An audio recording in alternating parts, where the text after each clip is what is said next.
Good evening and a warm welcome to yet another biography event. Thanks to Karen Sander and the public programs for sponsoring this event in Elebash. My name is Kai Bird, and I have the honor of serving as director of the Leon Levy Center for Biography, a wholly unique institution hosted by the Graduate Center of City University of New York and founded by Shelby White and the Leon Levy Foundation in the year 2007. I want to thank Shelby for her steadfast support for the Biography Center. Specifically, I want to thank her for her recent, rather incredible contribution of $10 million to our endowment fund.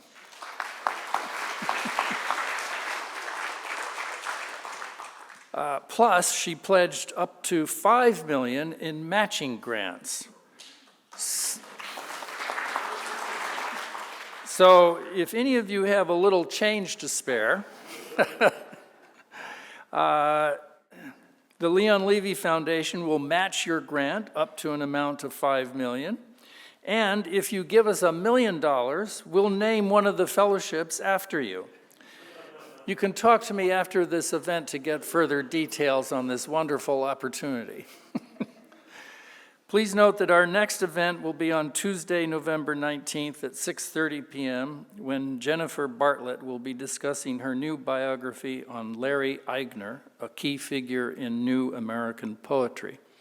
She will be in conversation with our very own Thad Zilkowski, the deputy director of the Leon Levy Center.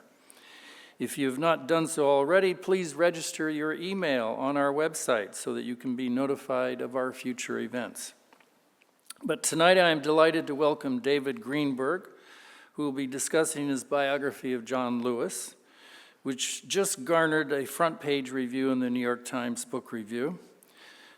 Greenberg will be in conversation with me, but only because Rachel Swarns cannot be here this evening due to the passing of her father just yesterday. I want to offer her our heartfelt condolences.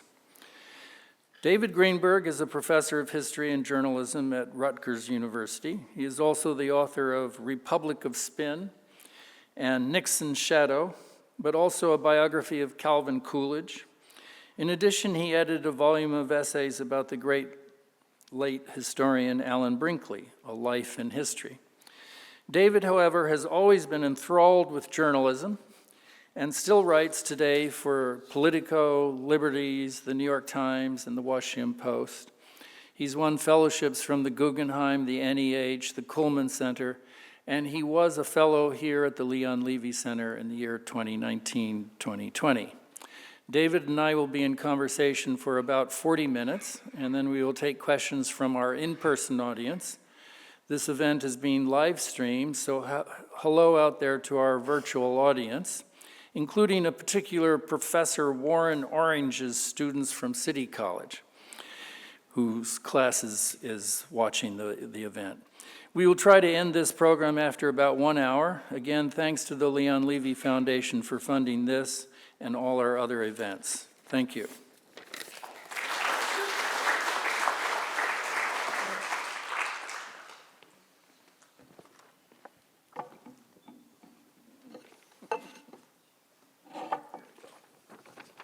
So, David. Can you hear me? Yes. David, great to have you here. Thank you, Kai. Great to see you again.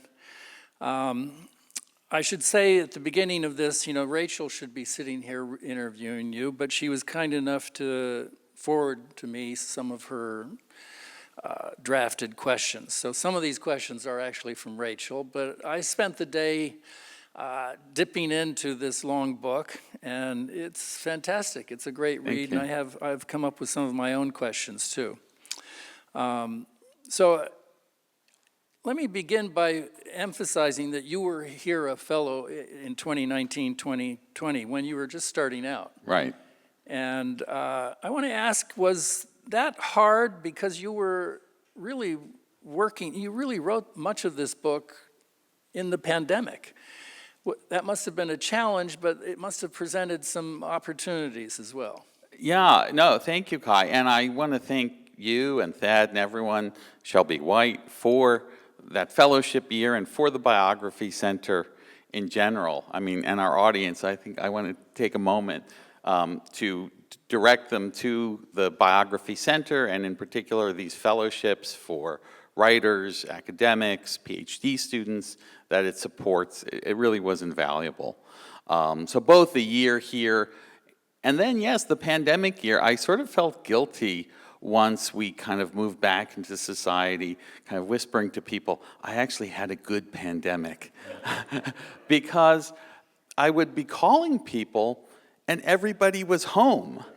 And they would pick up the phone, and here's Andy Young on the phone, and here's, Nancy Pelosi. And it was sort of remarkably easy to get conversations, interviews with some of the people I really needed to talk to.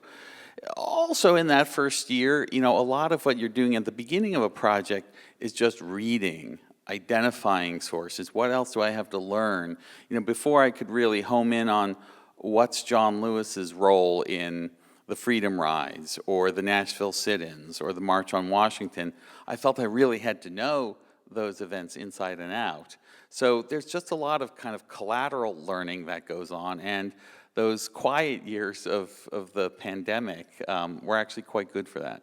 Yeah, well, he's a tremendous icon, a huge, extraordinary figure, in the civil rights movement and afterwards.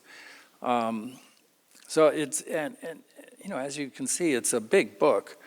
But it's the first biography that I've seen in recent years that begins actually with a long poem. Yeah.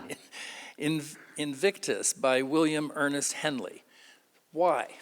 Well, it's interesting. It was actually not the first beginning I had for the book. I had sort of started chronologically. It's hard to start. Yeah, exactly. You want something that grabs people. Right. And the initial one, Henry Louis Gates, who does that show Finding Your Roots about genealogy, had once done a show on John Lewis, and he was generous enough to share with me all of his research, genealogical research that he and his staff had done. So I had this account from the diary of a descendant of the slave owner who owned John Lewis's, I think, great-great-grandparents. And it was sort of an amazing, firsthand, original source document. But as I thought about it, I thought that's not the note I want to open the book on in this, descendant. You write about that later. Yeah, right, exactly. So there's a kind of backtracking. And I came upon the poem. And the writer Bob Woodward is a friend. I worked for him early in my career. And he said, don't do a poem to start. He's like, start with something dramatic and exciting. The poem is kind of spooky because it... Yeah, so I don't know if people know the poem Invictus, but it's one that John Lewis learned as a school child and loved and would recite around the house, and it just eerily presages his own life. It talks about going under the bludgeonings of chance. I am bloodied but unbowed. I mean, no lines of verse better encapsulate John Lewis on the Edmund Pettus Bridge, the most kind of iconic image of him. And I just found it amazing that he's 8 years old and he's talking this way. It's as if he sees his own destiny. And later in life, he continues to love that poem. His staff members in the office, would say they would jokingly all recite it together around the office. So it became it was very special to him, and even was recited at his own funeral. So I felt it was a fitting way to open. Yeah. So what brought you to this topic? It's, you've done Nixon, you did Coolidge. This is a completely different sort of story. Yeah. Well, as an American historian, I had written about a lot of presidents and politics and political ideas. But I had never done a book in which race and the racial struggle in America was sort of the central theme and focus. And I think most historians of the United States would tell you in American history that is certainly if not the central theme. And so I felt that it was certainly a topic I wanted to explore. And we were sort of in the middle of the Trump years. And I was sort of looking to get as far away from Donald Trump as possible. Every time I open my laptop. Hard to do that. It's Right. hard to do It's that. hard again today, and maybe it'll get easier after next week, but we'll see. But you know, it was kind of a eureka moment. I'm watching a documentary of Bobby Kennedy's 1968 campaign, which I had not remembered or realized John Lewis actually worked on after leaving SNCC, the Student Nonviolent Coordinating Committee in the 60s. And Lewis comes on as a talking head, and something just went off. I said, is there a biography of John Lewis? And to my amazement, there was not. So I decided to do it. So since you started this, though, there have been some other biographies. But how is yours different? Right. Well, when I started, I said to a friend, you know, there are two people who could start this book after me and finish it before me, Doug Brinkley and John Meacham. And a friend of mine said, oh, I'm having lunch with John. Let me suss him out. And he comes back and he reports, you're okay, he's doing Dolly Madison. Well, then, you know, and I knew that John Meacham knew John Lewis and, you know, had commissioned pieces from him at Newsweek, and it was not an irrational suspicion. And during the pandemic, actually, it was when John Lewis had already announced he was dying, which was at the end of 2019. John Meacham wrote a short, you know, very elegantly written book, but it was a book he wrote in a matter of months and doesn't purport to be a full-scale biography. And I think he even, before Mr. Lewis died, he got John Lewis to write either a prologue or an epilogue or something to that effect. And then there was another fine book from Ray Arsenault, a historian of the Freedom Rides and other episodes in civil rights history. Ray's was part of a series from an academic press, and I felt that, although I was sure he would do something creditable, that there was probably space for my book as well. Yours is going to be, I think, the definitive book for a while. Let's hope so. So one of the scenes you have, not at the beginning, but early in the book, is the young John Lewis first meeting Martin Luther King Jr., and it's a really moving, vivid story. Tell that story. It's rather an amazing story because John Lewis, at the age of, I think, 15, had first heard Martin Luther King on the radio delivering a sermon. It was on the Montgomery station that they listened to for soul music as well as sometimes for Sunday, you know, religious sermons. And immediately he's an acolyte of Dr. King. He loves the message. It's the time of the Montgomery bus boycott, you know, the effort to fight segregation on buses and public transportation in Montgomery. Lewis is someone who from a young age feels an affinity with the civil rights cause even before he can be a part of it. And then after his first year in college, which is in Nashville at American Baptist Theological Seminary, he's feeling homesick, and he thinks, I want to go to Troy State, which is much closer to home, Troy, Alabama. But Troy State is all white. And he thinks, I'll write to Dr. King. Now, he doesn't know Martin Luther King at all. He hears back, not directly from King, but from Fred Gray, who was King's lawyer, and Ralph Abernathy. They invite him to Montgomery. John Lewis is this nervous 18-year-old getting off the bus in Montgomery. Fred Gray picks him up and walks him over to Ebenezer Baptist Church. They go down to King's study. He's sitting there with Abernathy. And first Lewis says, I said, my name is John Robert Lewis. And he was always struck later in life, why did I say my middle name? But he did.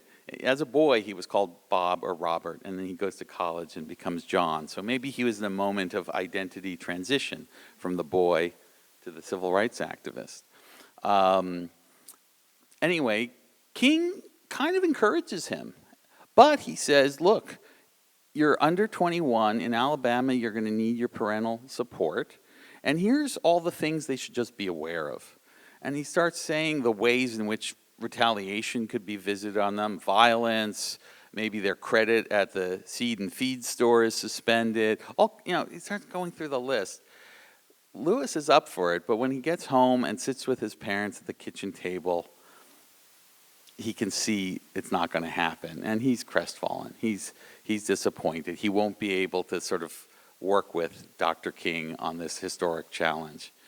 But, if one is a believer in fate or destiny, it is sort of amazing. It's that fall when he goes back to Nashville instead that things really heat up, that he falls in with a group of activists under Kelly Miller Smith, who is kind of a King-style social gospel minister, James Lawson, a divinity school student there, steeped in the teachings of Gandhi and nonviolence, and this is the beginnings of the Nashville movement. So actually, Rachel wanted to ask you in detail about the Nashville episode, that chapter in his life.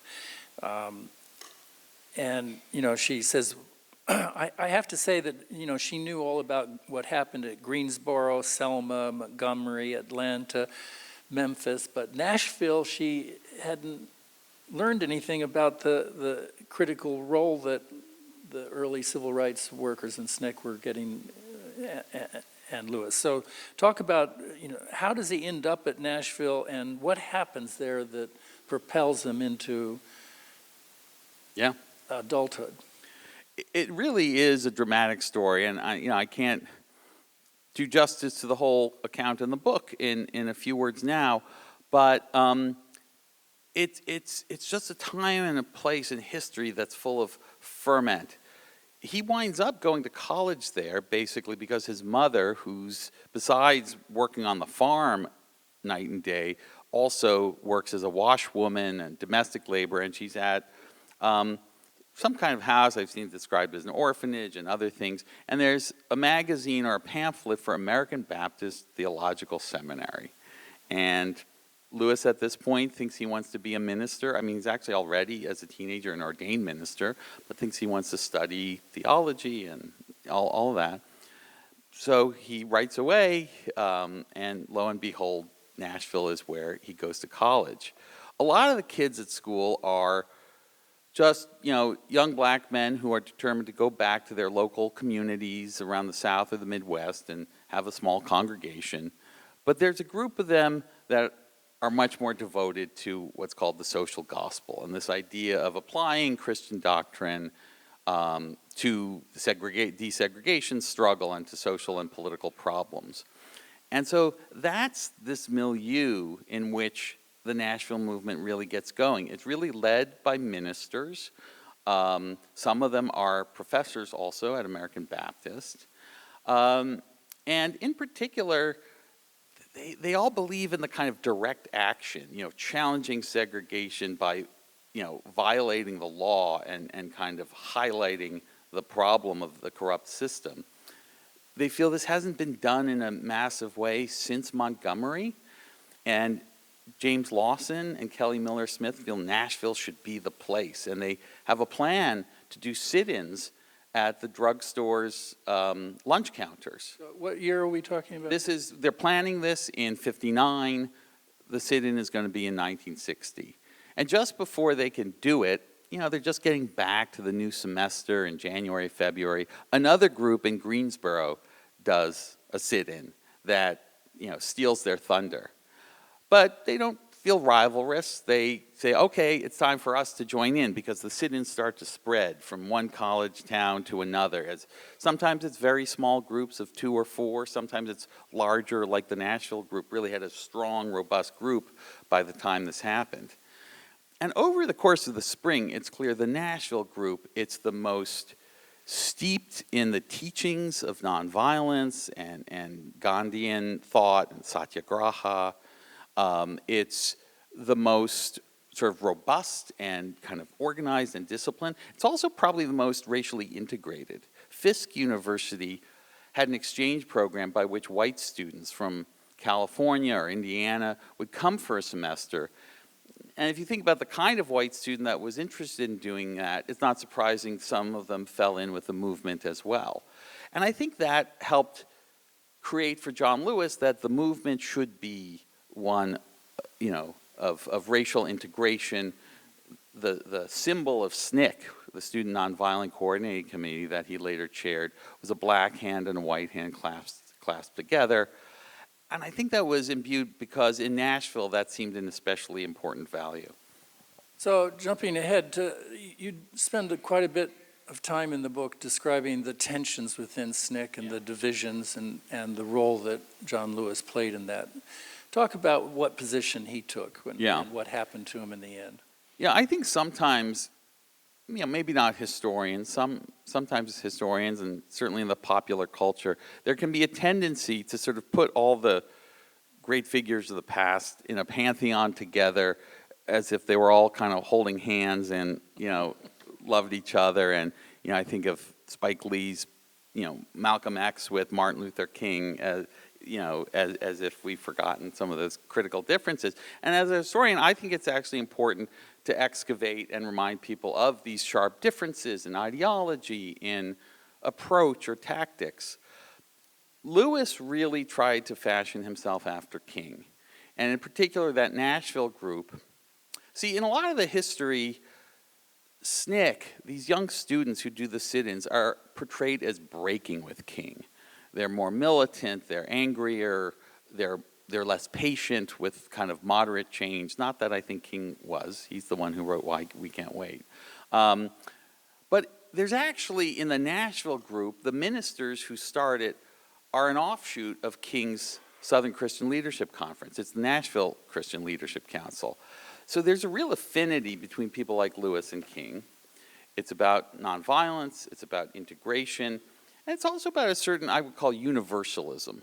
That, of course, there's a particular need in the case of the American South to assert the rights and freedom of Black Americans. But it's done in the name of claiming universal rights, human rights. It's actually amazing how much you see the word human rights used instead of civil rights as we would use it today. That's how it's framed, that's how it's thought about. So that's kind of the pole he holds. There are others for whom nonviolence is sort of a tactic. They don't believe that it's something you must devote your life to. It's a useful mechanism because if you're getting roughed up on a bar stool or your bus is being bombed, that wins sympathy for you and wins, scorn or anger toward the perpetrators, the assailants. But that's strategic. That's about winning over opinion. But for Lewis, it was deeper than that, right? So there was that differences over racial separatism versus integration.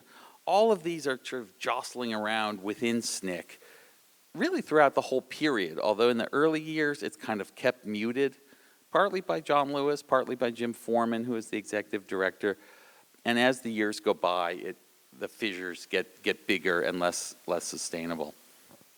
So jumping ahead a little bit, I was really interested in your account of how John Lewis reacted, the role he played when his colleague Andrew Young got fired during the Carter administration as UN ambassador, which became a real firestorm of controversy and divided the African American community from the Jewish American community that had been very active in the early civil rights movement. I mean, it was a real nasty turning point. Right.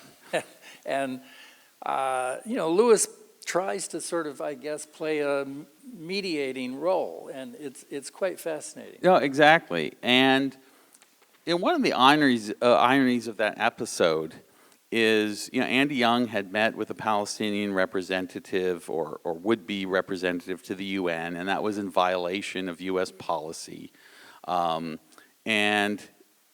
as I know from your biography of Carter, Carter really was the one who, chose to fire him. But it got blamed on the Jewish community because many of them were upset. People didn't call for Andy Young's firing.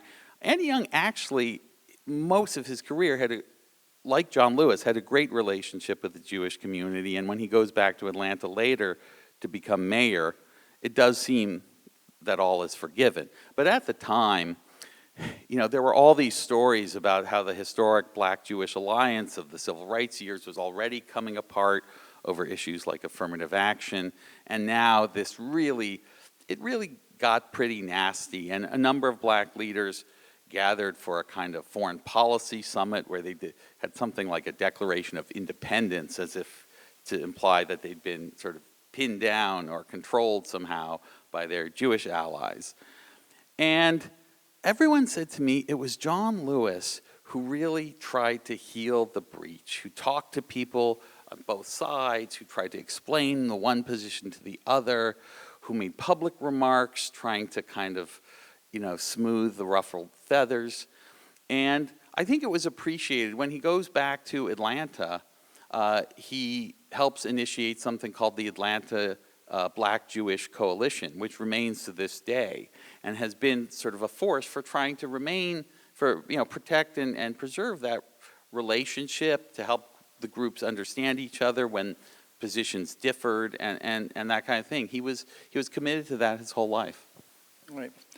So you mentioned Jimmy Carter, and yes, indeed, my last biography was on Carter, and spent 6 years on it. And I was really struck by your description of sort of Lewis's straddling between Carter and Kennedy, and it was, he was torn.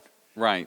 I mean, one thing I hope readers will find in this book is you have the principled, moral John Lewis of, the civil rights movement, and indeed, who's called the conscience of the Congress, but you also see the political John Lewis, who goes into politics and becomes, in some respects, really a good politician.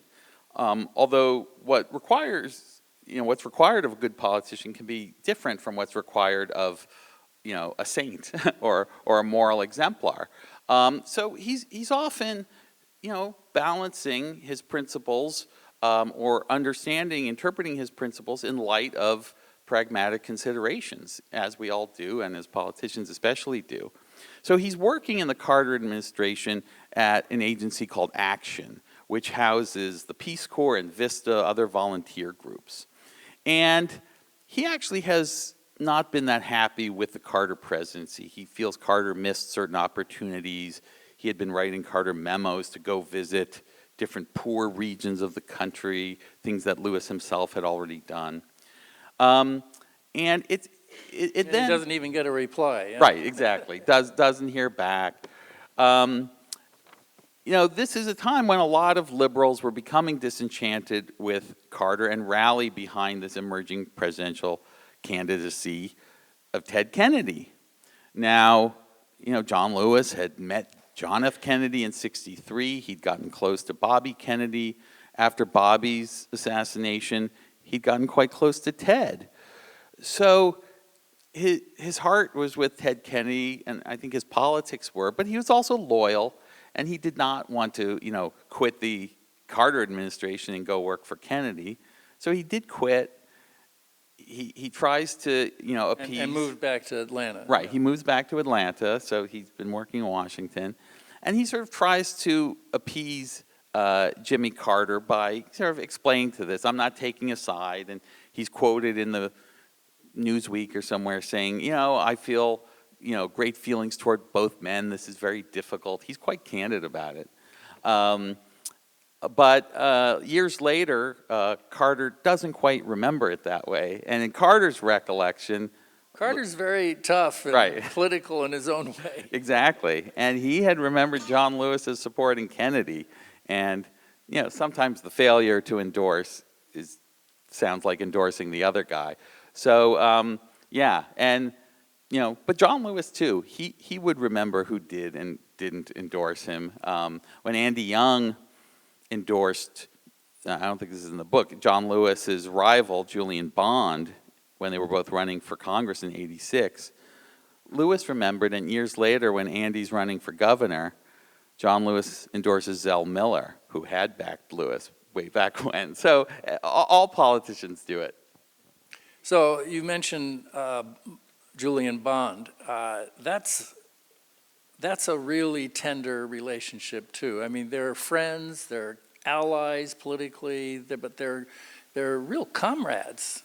as Yeah. young men. And then John Lewis proves his lust for power, let's say, his political ambition by jumping into this race for Congress that Julian Bond really thought was his, right? Right. And it's an extraordinary clash of egos and, well, describe it a bit in your No, words. and I have a whole chapter on it, and it is just unto itself, that chapter, like just a really terrific drama. I mean, they had been for 25 years the best of friends.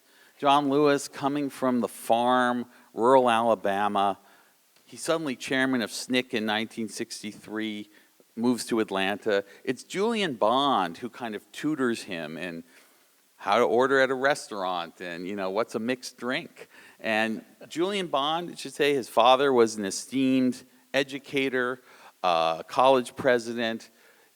In his youth, Julian He's Bond. a really smooth character. Yeah, right. Unlike John, who was Right. rough at the edges. Yeah, handsome, dashing, silver-tongued. And Lewis, people remember, kind of spoke with a little bit of that stammer or impediment and the thick accent. Even late in life, he still could sometimes be a little hard to understand. But they are best of friends throughout the movement in Atlanta. When they get married, they and their wives vacation together. In 1986, they both want to run for the open seat. It had been Andrew Young's seat, then held by a guy named Weiss Fowler, who's now running for Senate. Lewis had run in 77 when it was first vacant, and had done creditably. He'd come in a good second place. So he thought, okay, it's open again, give it another shot.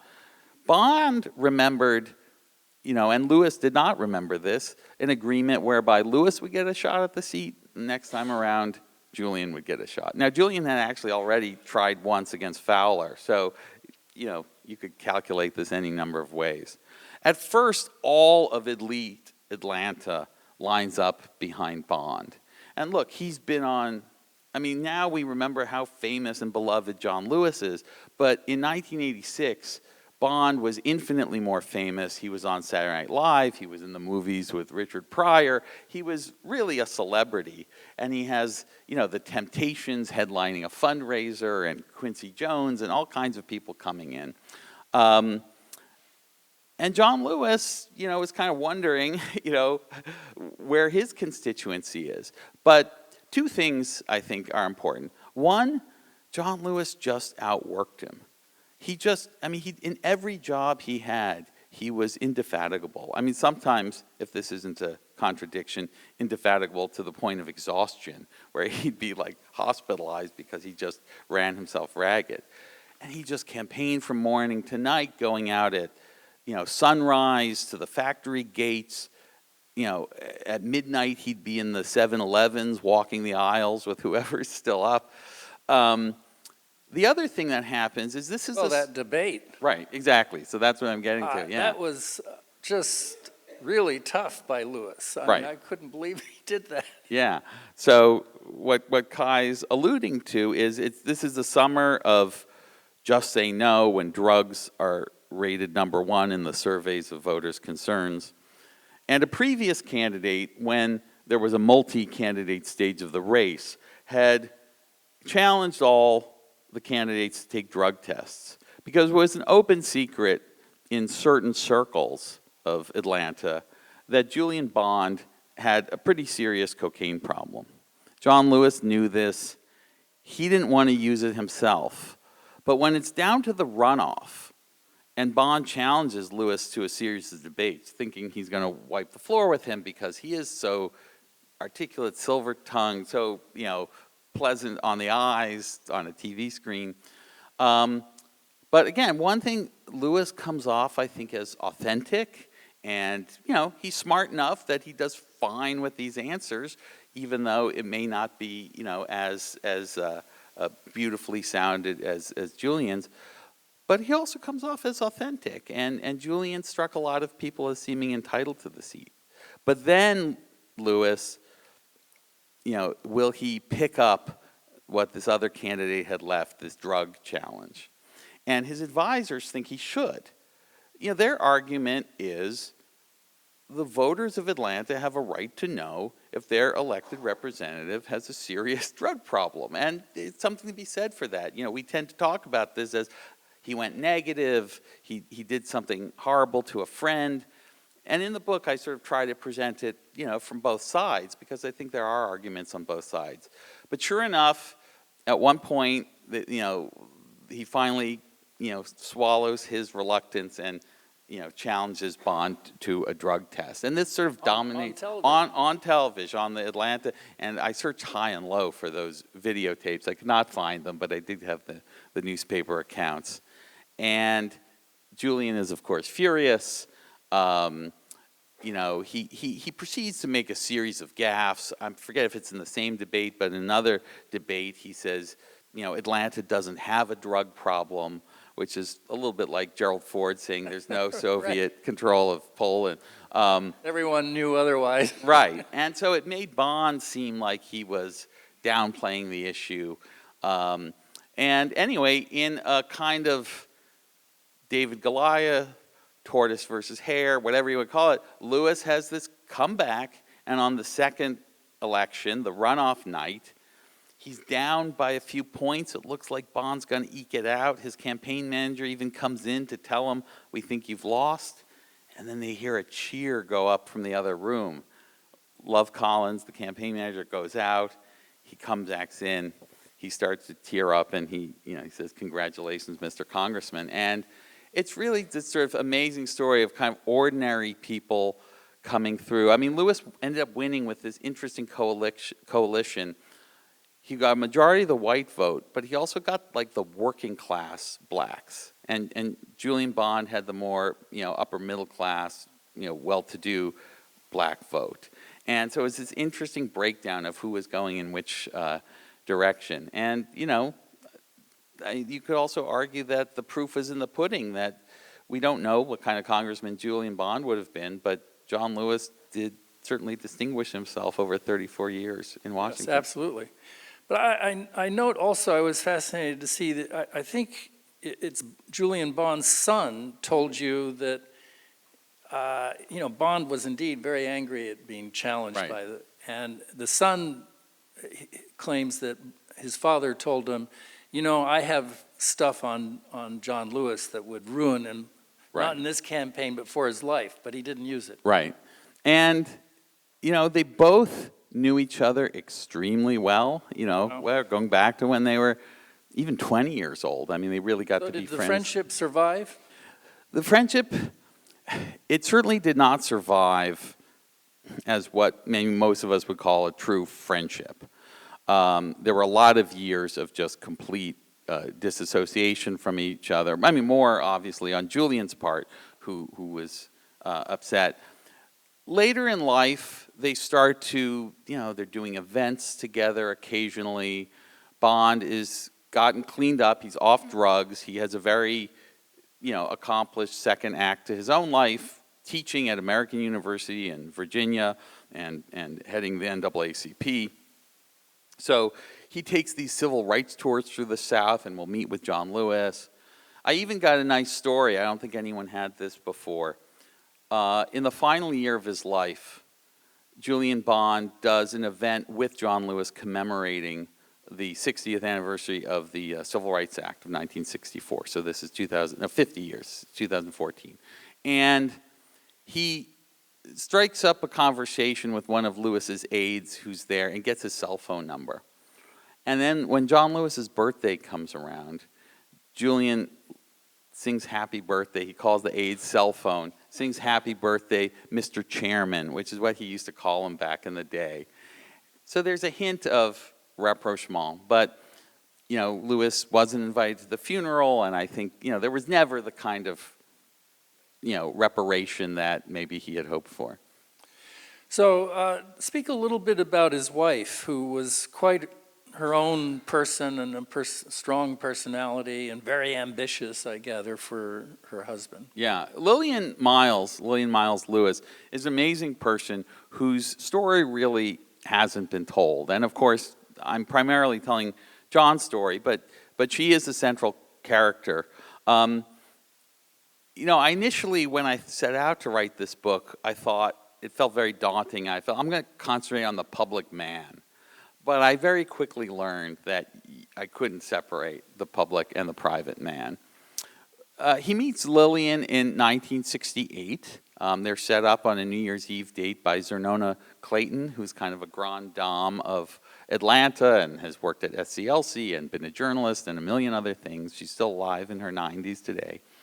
And this is a year, John Lewis, he's either left or been kicked out of or some combination from SNCC. In 68, he's working on the Kennedy campaign. That's when first Martin Luther King is assassinated, and then 2 months later, he's in the Ambassador Hotel when Bobby is assassinated. And that summer, he's just exhausted. He actually goes into the hospital for exhaustion or depression. And Lillian visits every day, bringing him the mail, bringing him his newspapers. He's just always a reader, always following the news. And very unromantically, he proposes to her from the hospital bed. He just wasn't the kind of, romantic guy.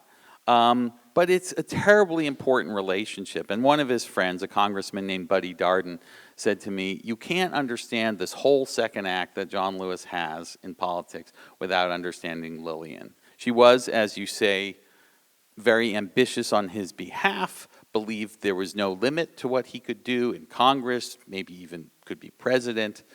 She kind of gave him the confidence. He was drawn to politics. He had ambitions.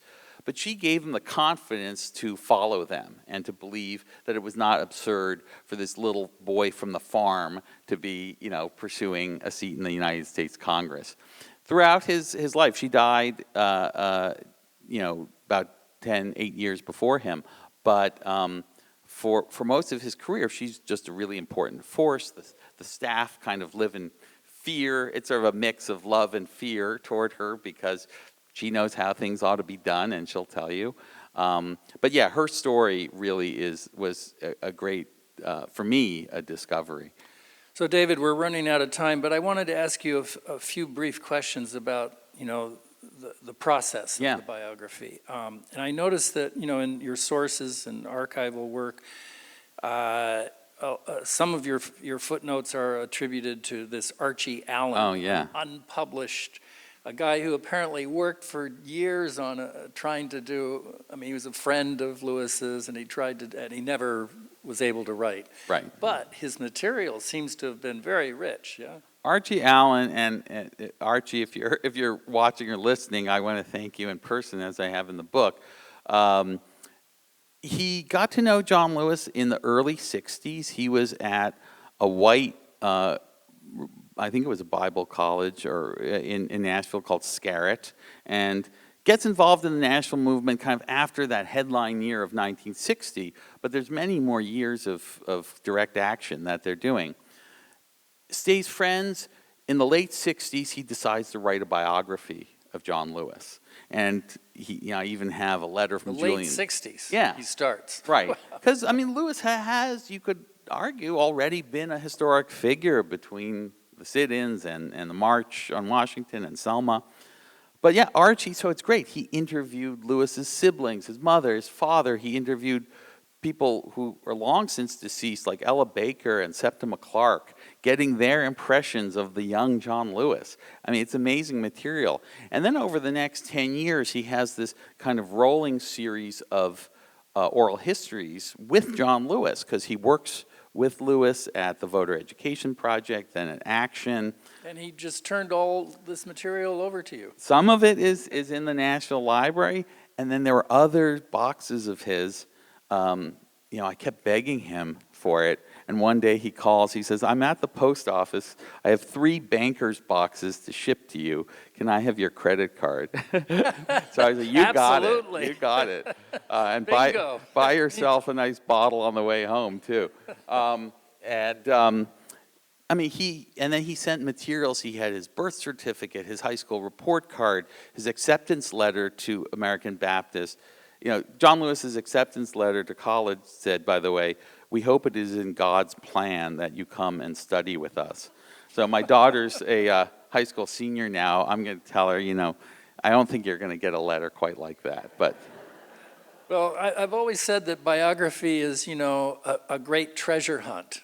And it's very arduous and exhausting work, but you find things that are suddenly uncovered, and that sounds like one of them. yeah. So talk a little bit about the challenges of writing about a living figure. Although I guess you did both the living Right. and the dead in this case. Right. I mean, it sounds awful, but I think people understand what I'm saying. In some ways, it was a little easier once he died, because I then didn't have to worry, what's he going to think? I mean, I did still worry, sort of, what are his friends and family going to think? But partly in the sense of, I think like any biographer would feel, I want to do justice to my subject. And I think with a recently deceased figure, it's just harder because there's other people out there who can question whether you got it right. If you're writing about someone from, the 16th century, there's just the other biographer to worry about. But it also was wonderful because besides all the archival material that I had access to, just so many friends, colleagues, some are here tonight, shared just wonderful recollections, little personal details, about how he might enjoy a particular shop on Martha's Vineyard to go browsing in, or, Those little details really help to humanize your subject. So the stuff I got from his friends and staff, I think it did just give me a much fuller, richer portrait of John Lewis than had I been going just from archives and press clippings and so on. So were you able to interview him while he was still? We did have a few interviews. My first one was in 2019, before the pandemic. It was sort of peak John Lewis. So the week before, he had done the Super Bowl coin toss in Atlanta. And the day after he met with me, he went to Los Angeles to do the Oscars, where he introduced Green Book. So it was like Super Bowl, me, Oscars. But I'm in his Atlanta office, trophies and plaques covering every inch of shelf space and covering the walls. And it had taken me forever to get this appointment, but then it was sort of an anticlimax because the first question, he agreed to support the book and help out how he could. And then I was like, oh, what do I want to ask him now? Right. But it was kind of a get to know you visit. And then I didn't really take advantage that first year because I was, as this is even before the pandemic, just reading the secondary literature, getting up to speed.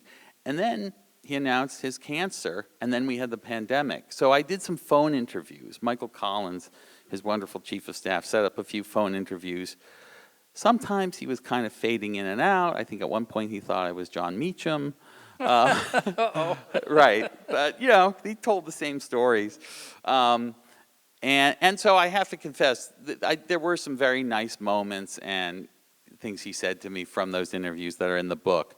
But compared to, what Archie Allen did and some of the other historical finds I had, they weren't as revelatory. Well, on that note, the end of the book is really quite moving. Your description of him getting the diagnosis, it's a very grim diagnosis of pancreatic cancer, which is deadly. And, you see him grappling whether to, do another round of chemo, and he decides not to. And then he says, I want to go home, right? Right. It's really quite Right. He striking. realizes at a certain point he wants to go home in the sense of Atlanta, but also in the sense of a homegoing, a term in Hospice African. care. Right, but homegoing, going up to heaven yeah. in that sense.